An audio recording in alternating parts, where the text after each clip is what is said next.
Shalom saudaraku terkasih dimanapun Anda berada.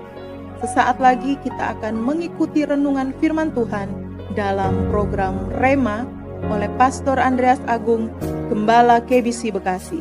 Buka hati saudara untuk menyambut firman Tuhan. Selamat mengikuti, Tuhan Yesus memberkati. Haleluya, haleluya, puji Tuhan. Tuhan Yesus baik, Dia sungguh baik, selamanya Dia baik.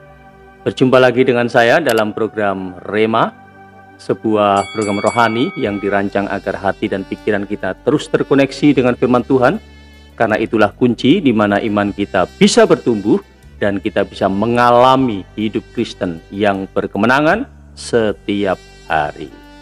Dan dalam program ini kita akan belajar firman Tuhan secara praktis dari Matius sampai Wahyu. Hari ini kita sampai pada seri 86.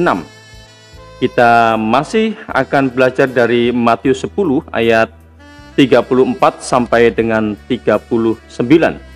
Hari ini kita akan belajar tentang Ujilah Hatimu seri 2. Kita akan membaca ayat panduan kita di dalam Matius 10 ayat 38. Demikian firman Tuhan.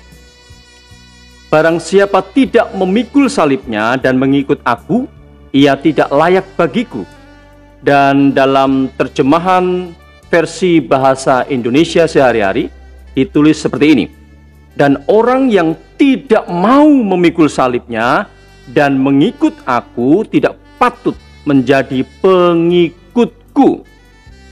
Perhatikan bahwa dalam terjemahan versi bahasa Indonesia sehari-hari, penekanan ayat ini lebih jelas dan tegas. Dituliskan dengan kata tidak mau.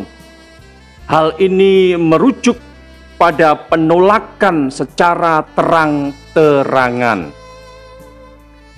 Ayat ini menyeberangkan dua pemahaman. Pemahaman pertama, tidak mau memikul salib tapi tetap mau ikut Yesus. Pada seri kedua ini kita akan belajar tentang menguji hati dalam hubungannya dengan kenyamanan hidup. Saudaraku, memikul salib lawan kata dari kenyamanan hidup. Saya ulangi sekali lagi. Memikul salib adalah lawan kata dari kenyamanan hidup. Tuhan Yesus bilang, yang mau ikut Yesus harus mau memikul salib.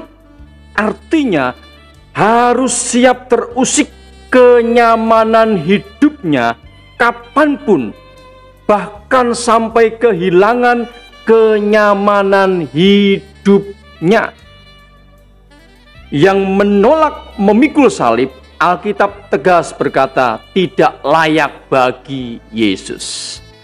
Menolak memikul salib artinya tidak siap terusik kenyamanan hidupnya dan tidak bersedia kehilangan kenyamanan hidup demi Yesus.